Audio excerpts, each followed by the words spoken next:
तो आज हम सब करने वाले हैं होम साइंस चैप्टर 5 खाद्य एवं पोषण का ऑब्जेक्टिव क्वेश्चन। इससे पहले की क्लासेस में हमने खाद्य एवं पोषण चैप्टर को पढ़ा, उसके बाद हमने इसका सब्जेक्टिव क्वेश्चन किया और आज हम करेंगे इससे रिलेटेड सारे ऑब्जेक्टिव क्वेश्चन। हमने इस चैप्टर में खाद्य एवं पोषण में क्या पढ़ा, तो हमने भोजन के बारे में पढ़ा। खाद्य यानी कि भोजन, ठीक है। हमारे लिए भोजन क्यों इम्पोर्टेंट है, हमें भोजन क्यों ग्रहण करना चाहिए, हमने ये जाना। फिर हमने पोषण के बारे में पढ़ा तथा इसके स्रोतों के बारे में जाना कि जो पोषण होते हैं वो हमारे लिए क्यों इम्पोर्टेंट है और इनके स्रोत कौन कौन से, यानी कि हमें ये कहाँ से प्राप्त होते हैं। जैसे कि आपका कार्बन डाइ, ठीक है, और क्या होगा तो प्रोटीन होगा, वसा होगा, ये सारी चीजों को हम कहाँ से गेन कर सकते हैं, इन सभी चीजों के बारे में हमने जाना। उसके बाद हमने पढ़ा आहार आयोजना के बारे में, यानी कि डाइट चार्ट की वो क्या होता है, उसके सिद्धांतों के बारे में हमने जाना। इस प्रकार से हमने इस चैप्टर को बहुत ही अच्छे से कवर किया। फिर हमने इसका सब्जेक्टिव क्वेश्चन किया। आज ठीक उसी प्रकार हम लोग इसका ऑब्जेक्टिव क्वेश्चन करेंगे, ठीक है। चलिए, तो सबसे पहले हमारा क्वेश्चन है क्या, तो भोजन की योजना बनाने से किसकी बचत होती है, यानी कि भोजन की योजना बनाते हैं, ठीक है, क्या तो आपका डाइट चार्ट बनाते हैं भोजन की योजना, तो उससे किस चीज की बचत होती है, समय की, ऊर्जा की, ईंधन की, या सभी चीजों की। तो इसका आंसर क्या होगा, इसका आंसर होगा आपका सी, सभी विकल्प सही है, ठीक है। यानी कि अगर आपका पहले से ही भोजन योजना बनकर तैयार रहेगा क्या, तो आपका भोजन योजना पहले से ही बनकर तैयार रहेगा कि आज ट्यूसडे है तो आज के दिन हम कौन सा भोजन बनाना है। ठीक उसी प्रकार अगर आपका पूरे सप्ताह का योजना बनकर पहले से ही तैयार रहेगा तो उससे क्या होगा, आपका समय बचत होगा, ठीक है, आपका ऊर्जा बचेगा और क्या बचेगा, तो आपका ईंधन बचेगा, ठीक है।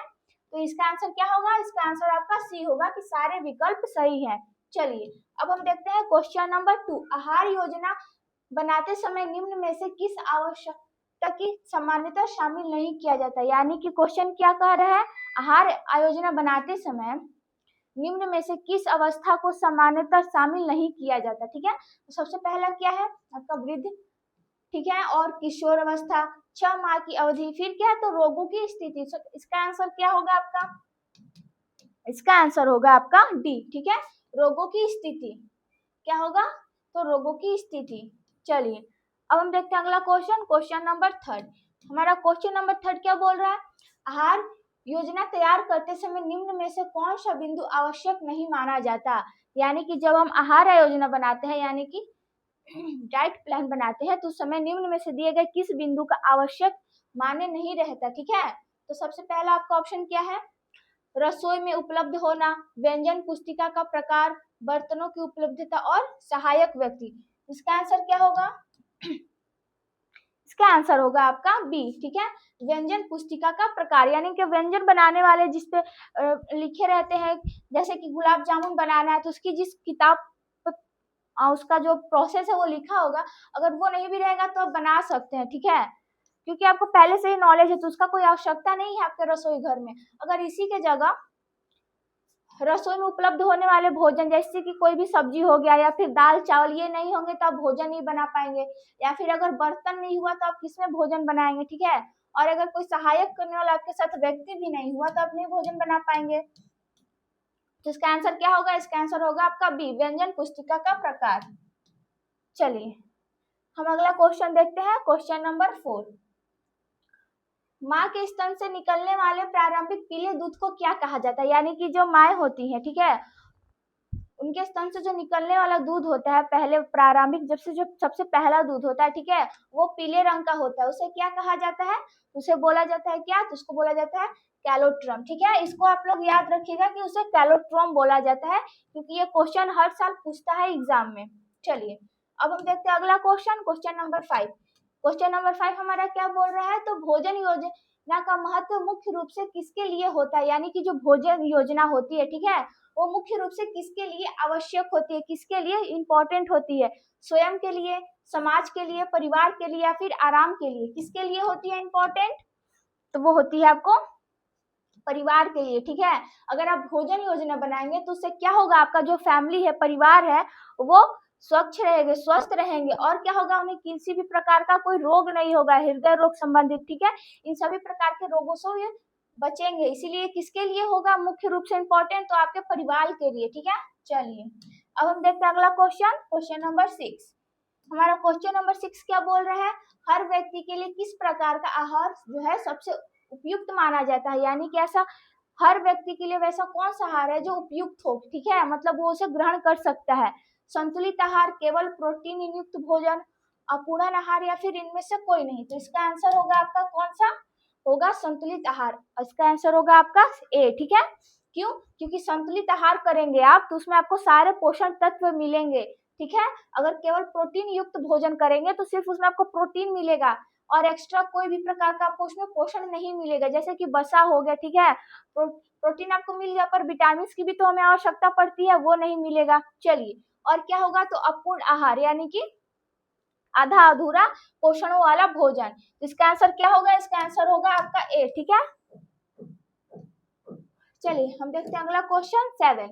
शरीर के सही विकास के लिए क्या आवश्यक होती है, यानी कि जो हमारा शरीर होता है, ठीक है, उसके सही तरीके से वो विकास कर पाए, अच्छे से वो ग्रो कर पाए हमारा बॉडी, उसके लिए क्या इंपॉर्टेंट होती है, शिक्षा, पौष्टिक भोजन, मनोरंजन या फिर इनमें से कोई नहीं। तो इसका आंसर बहुत ही इजी है, ये कोई भी बता सकता है, क्योंकि इसका आंसर होगा पौष्टिक भोजन। अगर आप पौष्टिक भोजन करेंगे तो उससे क्या होगा, जो आपका शरीर है उसका अच्छे से ग्रोथ होगा, ठीक है, यानी कि आप अच्छे तरीके से ग्रो कर पाएंगे। चलिए अगला क्वेश्चन हमारा सी। विटामिन सी का प्रमुख स्रोत क्या है, साबुत अनाज, दूध, आंवला या दाल। तो इसका आंसर होगा आपका क्या, तो होगा आपका सी, ठीक है, आंवला। यानी कि जो खट्टे फल होते हैं ना, जिनमें खट्टापन होता है, वो सारे चीजों में क्या पाया जाता है, तो आपका विटामिन सी पाया जाता है, ये हमेशा ही आप लोग याद रखिएगा। चलिए, आहार आयोजना को प्रभावित करने वाला मुख्य कारक कौन सा है, यानी कि जो आहार आयोजना होती है उसे प्रभावित करने वाला मुख्य कारक योजना जो है वो कौन सा है, आर्थिक स्थिति, विद्यालय, समाज या इनमें से कोई नहीं। इसका क्या होगा आंसर, तो इसका आंसर होगा आपका ए, आर्थिक स्थिति। कौन सा चीज प्रभावित करता है उसे मुख्य तरह, तो वो आर्थिक स्थिति को प्रभावित करता है, ठीक है। चलिए, आहार आयोजना को कौन प्रभावित करता है, तो आर्थिक स्थिति। अब हम देखते हैं क्वेश्चन नंबर 10। विटामिन डी का प्रमुख स्रोत क्या माना जाता है, यानी कि जो विटामिन डी है उसका प्रमुख स्रोत क्या है, वो हमें कहाँ से मिलता है, ठीक है, दाल, फल, सूर्य का प्रकाश या फिर हरी सब्जी। तो ये सारे स्टूडेंट को पता होगा, ठीक है, क्योंकि ये हम 8 क्लास से ही पढ़ते आ रहे हैं कि विटामिन डी हमें कहाँ से मिलता है, तो सनलाइट से मिलता है, यानी कि सूर्य का प्रकाश है, सूर्य की जो प्रकाश होती है उससे हमें विटामिन डी मिलता है। ये आपको सिर्फ सुबह के टाइम में ही मिलता है 10 या 11 बजे तक, ठीक है, उसके बाद नहीं मिलता, उसके बाद का सनलाइट जो होता है वो हमारी स्किन के लिए हार्मफुल होता है। चलिए अगला क्वेश्चन हमारा क्वेश्चन नंबर 11। निम्न में से किस आयु वर्ग को भोजन योजना की आवश्यकता कम मानी जाती है, यानी कि ऐसा कौन सा वर्ग है जिनको भोजन योजना की जो आवश्यकता है वो कम मानी जाती है, ठीक है, तो नवजात शिशु, बच्चा, वयस्क या फिर वृद्ध। इसका आंसर आपका क्या होगा, तो इसका आंसर होगा बी, ठीक है, बच्चा। चलिए अगला क्वेश्चन हमारा क्वेश्चन नंबर 12। दूध किस पोषण तत्व का अच्छा स्रोत माना जाता है, यानी कि जो दूध होता है उसमें से हमें कौन सा पोषण तत्व मिलता है, विटामिन सी मिलता है या फिर कार्बोहाइड्रेट मिलता है, ठीक है, कैल्शियम या फिर विटामिन ए। तो ये आप लोगों को पता होगा, ठीक है, क्योंकि ये भी हम लोग 8 क्लास से ही पढ़ते आ रहे हैं। दूध में हमें क्या मिलता है, तो कैल्शियम मिलता है, ठीक है, विटामिन डी हमें सनलाइट से मिलता है, कार्बोहाइड्रेट आपको चावल से मिल जाएगा, ठीक है, चीनी में मिल जाएगा। चलिए हमारा अगला क्वेश्चन क्वेश्चन नंबर 30। किस व्यक्ति को प्रतिदिन कैलोरी आवश्यकता किस पर निर्भर करती है, ठीक है, यानी कि किसी व्यक्ति को प्रतिदिन कितनी कैलोरी गेन करना है अपने लिए, वो किस चीज पर निर्भर करती है, उसके वजन पर या फिर आर्थिक स्थिति, आयु पर, ठीक है, या फिर किस पर, तो गतिविधि स्तर पर। तो इसका आंसर क्या होगा, तो उसके आयु पर, ठीक है। चलिए इसका आंसर होगा सी।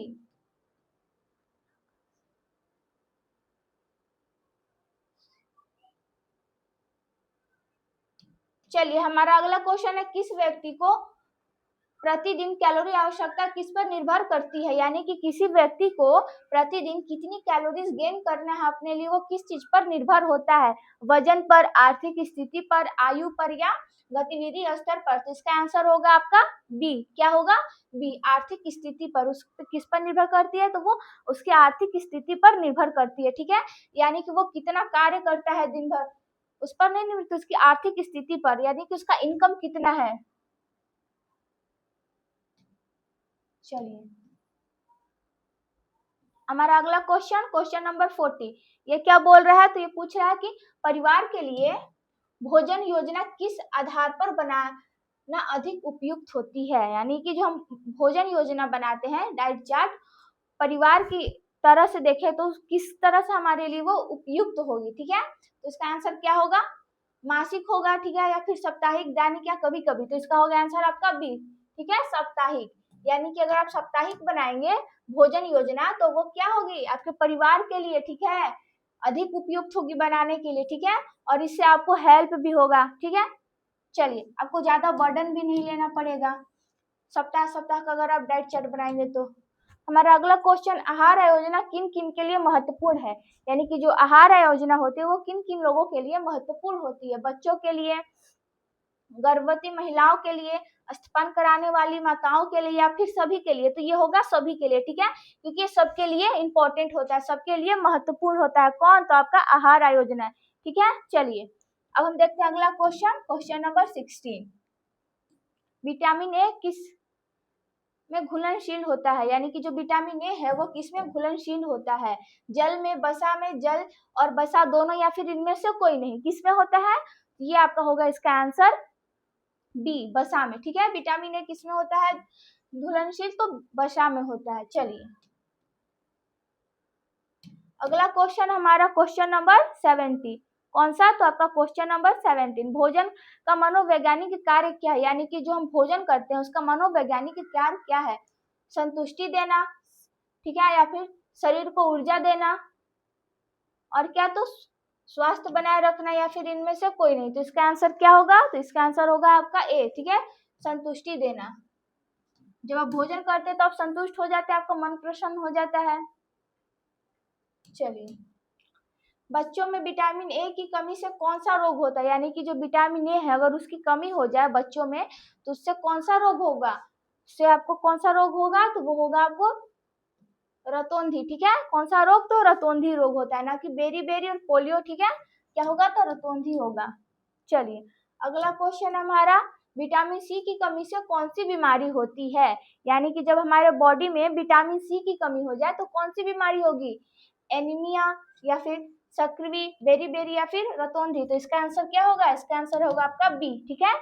क्या होगा? तो आपको सक्रिय होगी, ठीक है, यानी कि विटामिन सी की कमी से कौन सा रोग होता है? तो आपको सक्रिय होगी। चलिए अब हम देखते हैं अगला क्वेश्चन नंबर 20,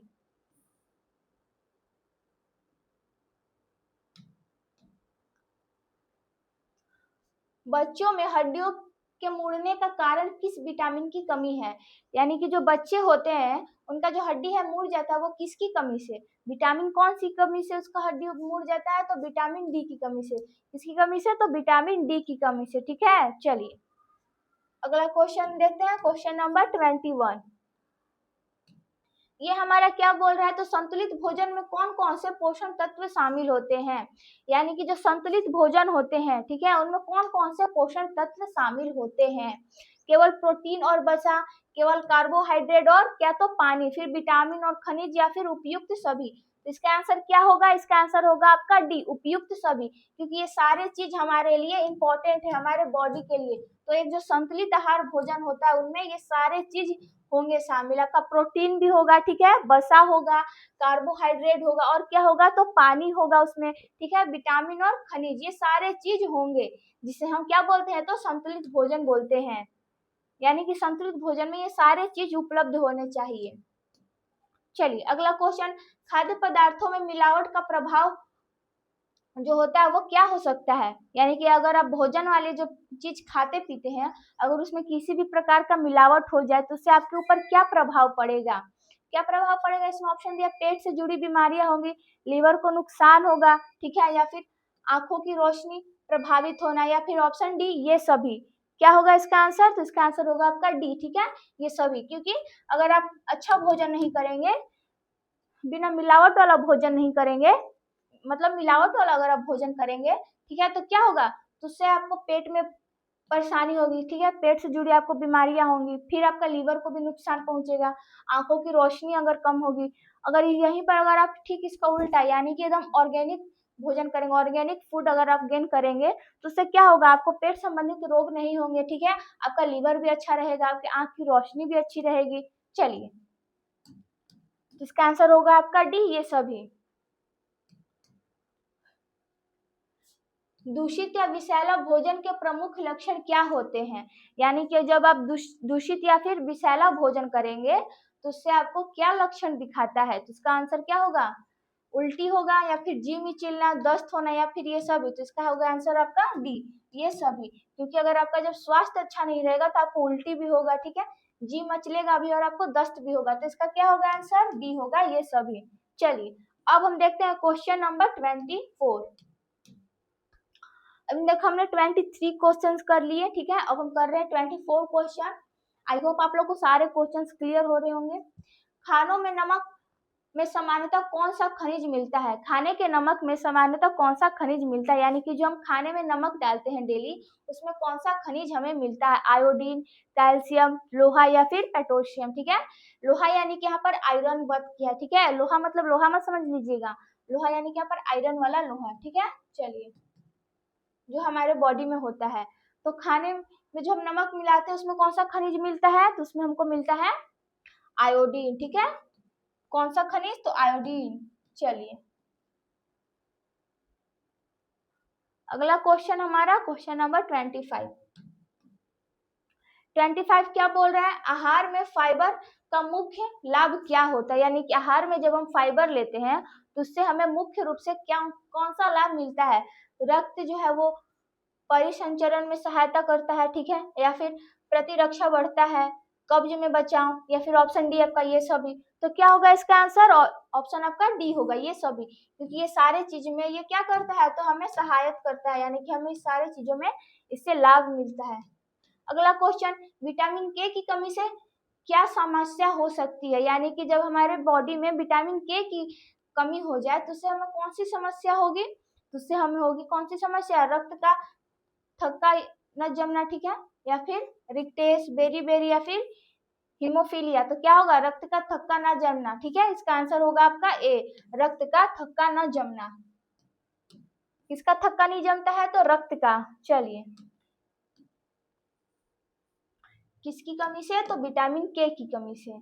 विटामिन B1 की कमी से कौन सा रोग होता है, यानी कि जो विटामिन B1 होता है अगर वो हमारे बॉडी में कम हो जाए, उसकी कमी हो जाए, तो उससे हमें कौन सा रोग होगा,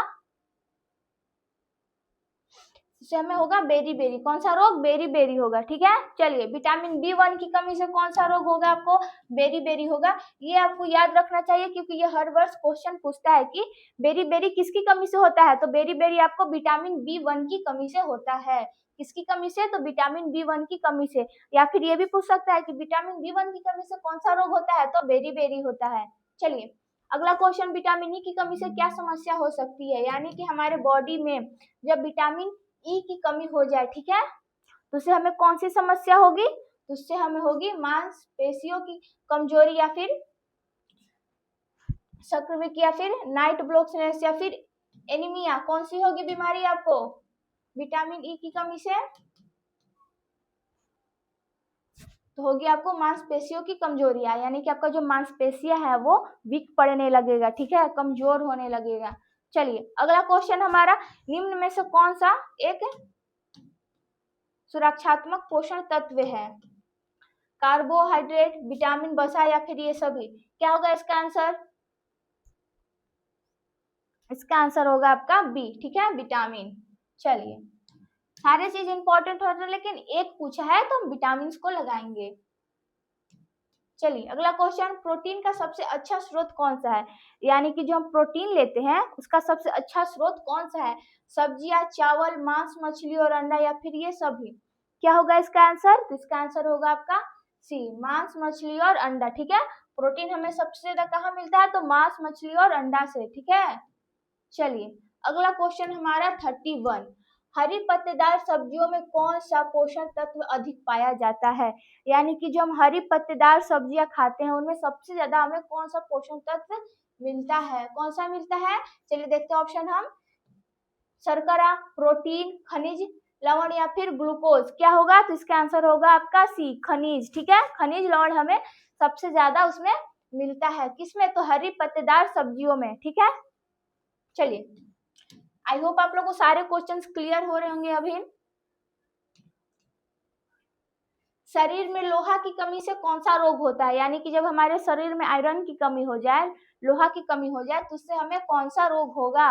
रतौंधी, बेरी-बेरी, एनीमिया या फिर ये सभी, कौन सा रोग होगा? चलिए, तो इससे आपको होगा सी। ठीक है, कौन सा रोग? तो एनीमिया। कौन सा रोग होगा आपको? एनीमिया होगा। आई होप आप लोग को सारे क्वेश्चन समझ में आ रहे होंगे।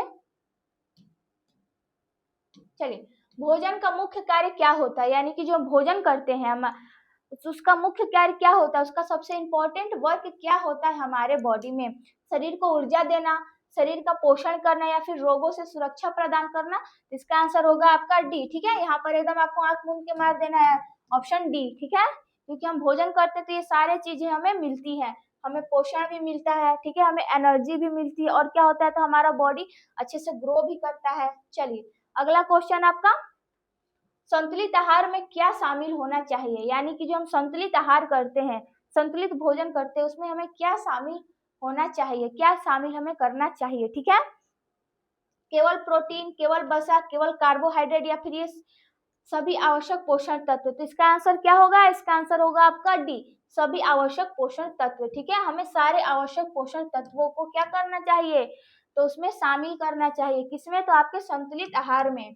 अगला क्वेश्चन हमारा 35, प्रोटीन का प्रमुख स्रोत क्या है? यानी कि जो प्रोटीन हम लेते हैं उसका प्रमुख स्रोत क्या है? जैसे कि आपका विटामिन डी का जो है मुख्य स्रोत कौन सा हो जाता है? तो आपका सनलाइट हो जाता है। ठीक उसी प्रकार प्रोटीन का मुख्य स्रोत क्या होगा? चावल, दालें, चीनी या फिर मक्खन। क्या होगा? इसका आंसर होगा आपका, इसका आंसर होगा आपका डी। ठीक है, क्या होगा? डी होगा। आपको कहाँ से मिलता है? तो मक्खन से मिलता है। ठीक है, प्रोटीन।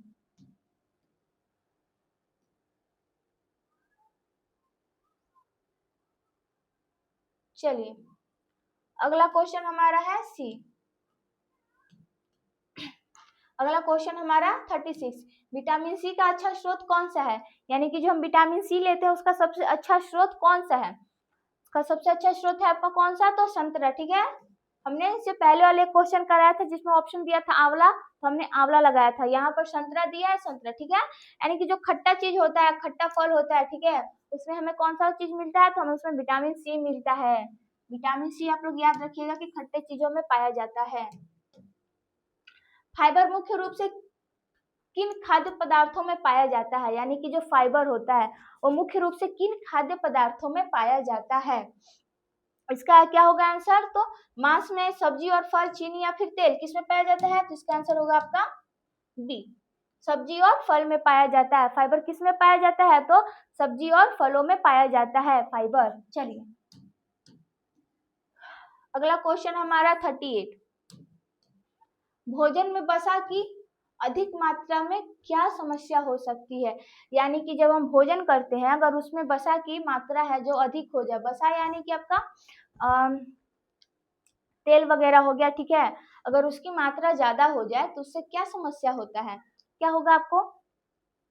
एनीमिया होगा, हड्डी कमजोर, हृदय रोग या फिर वजन कम होना, तो हृदय रोग। ठीक है, कौन सा रोग होगा? तो आपको हृदय रोग होगा अगर वसा की मात्रा ज्यादा हो जाए।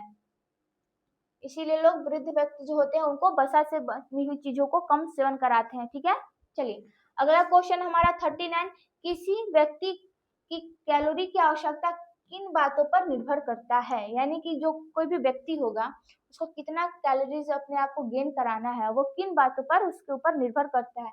लिंग, उम्र, शरीर की जो है वो उसकी जो शारीरिक है, ठीक है, उसकी क्या गतिविधियां हैं, या फिर केवल उम्र, केवल लिंग या फिर केवल गतिविधि?